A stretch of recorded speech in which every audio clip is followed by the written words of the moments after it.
Muy buenos días, muy buenas tardes, muy buenas noches.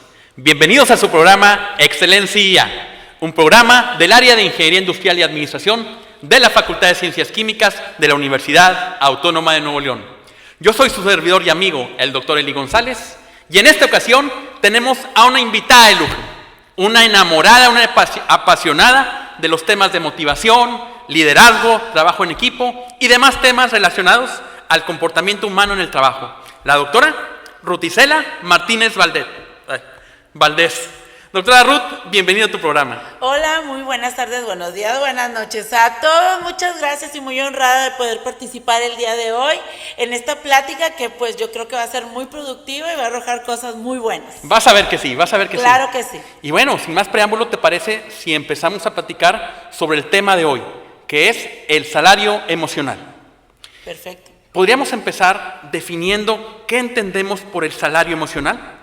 El salario emocional son todos aquellos elementos no económicos o compensación no económica que la empresa te ofrece y que ayuda a que se eleve la moral del trabajador, a que se sienta motivado, satisfecho. Oh, qué interesante. ¿Y algunos ejemplos de todo eso que comentas? Hay muchos factores que se pueden considerar parte del salario emocional. El sentido de pertenencia, Okay. La capacitación, un buen ambiente de trabajo. También es importante. Gastos médicos, lugares de esparcimiento para el trabajador. Y para su familia. Y para su familia, exactamente. Y tres que ahorita están tomando y son relevantes, como son la flexibilidad de horario, la posibilidad de hacer trabajo remoto, Okay, home office, sí. Y balance entre vida y trabajo. Y fíjate qué interesante, no sé si tú estés de acuerdo conmigo, pero a mi pensar, la pandemia tuvo mucho que ver en que estos factores, específicamente el home office, tuvieran esta relevancia que hoy tenemos, ¿no? El salario emocional está desde 2003.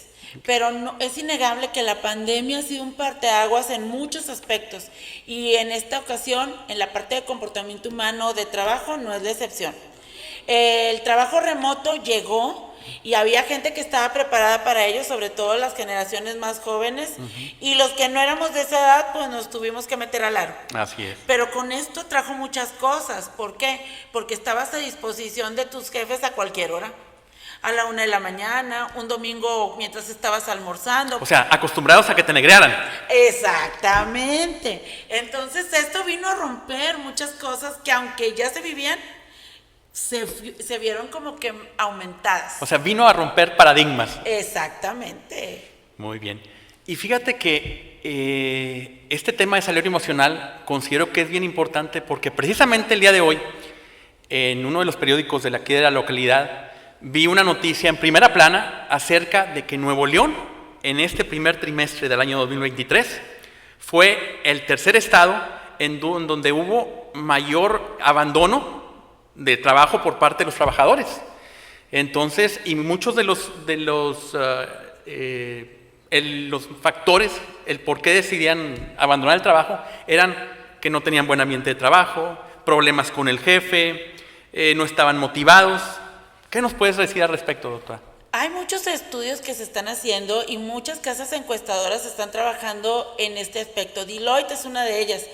Y los resultados han sido bastante interesantes porque el 55% de los trabajadores, sobre todo los más jóvenes, se van de las empresas en menos de 2 años por cuestiones de flexibilidad, de no poder trabajar remotamente, incluso ambiente de trabajo o que no se sienten parte de la empresa. Habla de trabajadores más jóvenes, entonces ¿hay una diferencia en trabajadores jóvenes y trabajadores de mayor edad? Parece que no, pero sí. Le voy a decir por qué, doctor. Porque nosotros los de las generaciones, es que ya somos un poquito mayorcitos. Un poquito. Más cualquier cosita. De las generaciones que andamos entre los 49 y 55 años, venimos acostumbrados a trabajar con jefes baby boomer, donde la estructura era muy inflexible. Así es. Tú tienes un horario de trabajo. Hay que cumplir. Hay que cumplir. Tienes que llegar a tu oficina. Si te tienes que quedar, te quedas. Así es. Si no puedes tomar, no hay la posibilidad de tomar vacaciones, te pago. Te quedas y si no, te va mal. Exactamente. Y los jóvenes los que son conocidos como la generación millennials son digitales 100%. Y al estar tan pegados a la tecnología, pues ellos no pueden entender por qué no puedo trabajar desde mi casa, claro, si el resultado es el mismo. ¿Por qué tengo que trabajar más de 8 horas y no poder disfrutar de mi fin de semana o de mi viaje a los pueblos mágicos para tomarme fotos con las letras gigantes? claro. Si lo puedo hacer. Y entonces ellos, al no encontrar eso, deciden buscar quién sí se los ofrezca. Ya, pues fíjate qué interesante, qué interesante. Y recuerdo mucho, ahorita que hablamos de salario emocional, las conferencias de don Carlos Casuga, el presidente y director general de Yakult aquí en México, que nos habla también acerca del sueldo moral. Y él habla que él da mucho sueldo moral y que es importante dar sueldo moral a sus empleados para poder motivarlos y retenerlos. ¿Está relacionado este sueldo moral del que habla Carlos Casuga con el salario emocional? De hecho, creo que don Carlos Casuga fue de los primeros que trabajó con esta parte y sí está relacionado. Y su ejemplo lo han seguido empresas como Google, Yahoo, y todas las de las redes sociales, pero hay más empresas que han trabajado con esta parte. ¿Por qué? Porque el salario económico es importante, sí, pero también sentirte bien. Claro.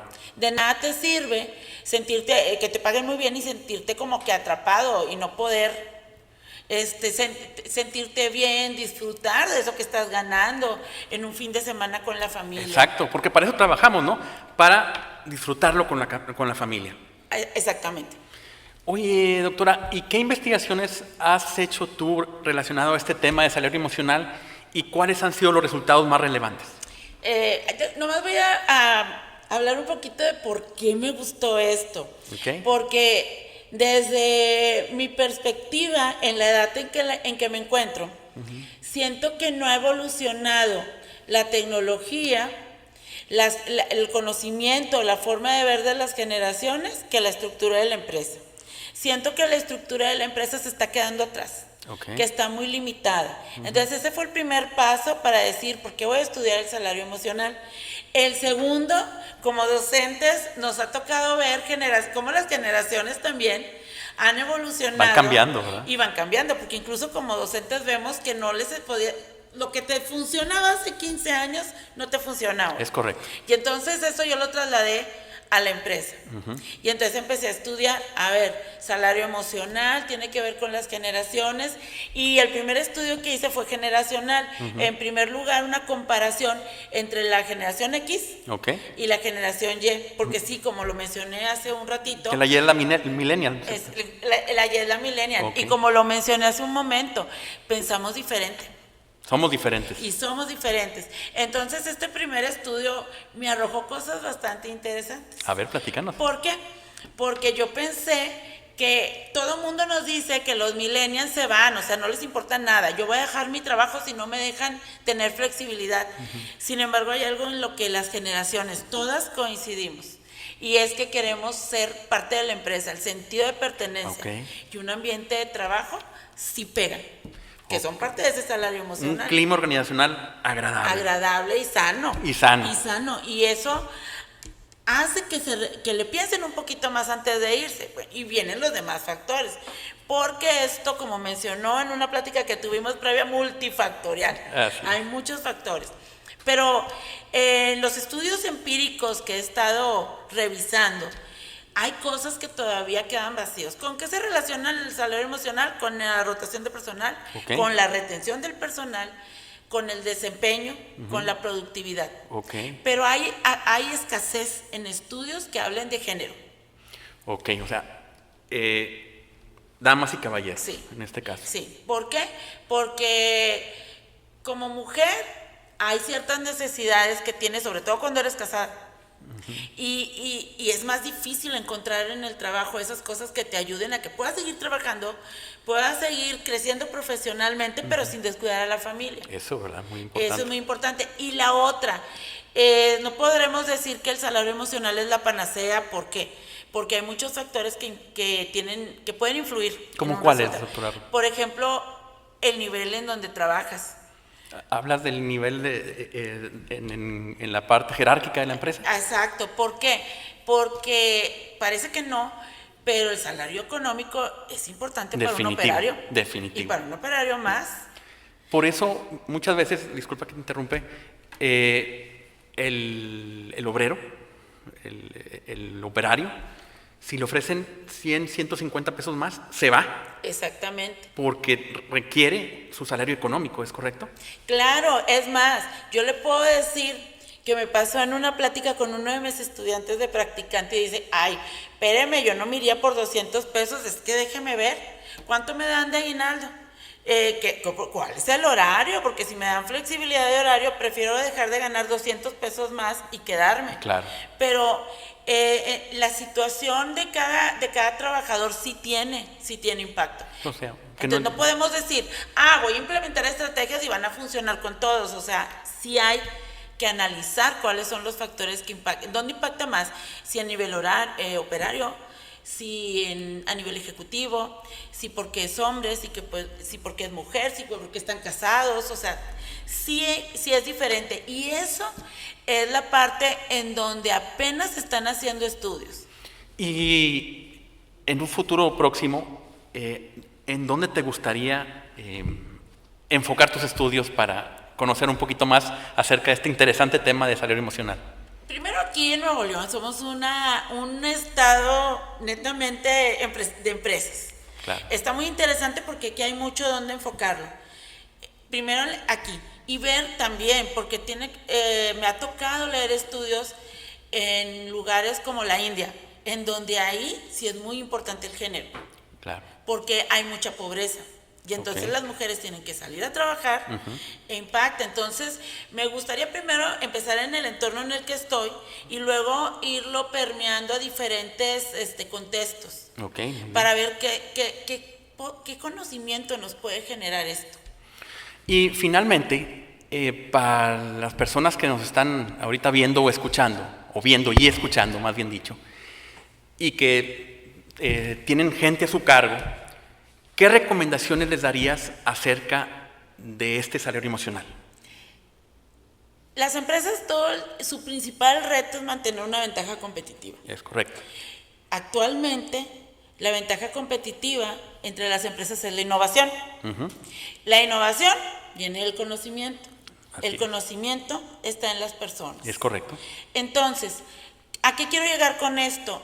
Si la empresa quiere mantener su ventaja competitiva, tiene que retener talento. Definitivo. Porque en la huida se le va gente muy valiosa, con ideas, porque aquí, volviendo a hablar de las generaciones, si hay algo que es muy importante en los millennials, es que son muy creativos y son muy innovadores, no los puedo dejar ir.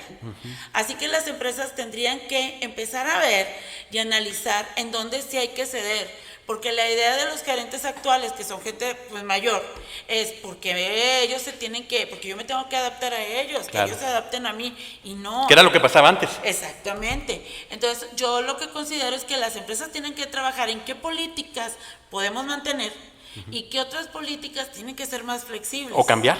O cambiar totalmente. Porque en base a los resultados que la empresa va a obtener con ello. Definitivo. Entonces, creo que esa sería la idea, analizar qué políticas habría que establecer y cambiar. Perfectísimo.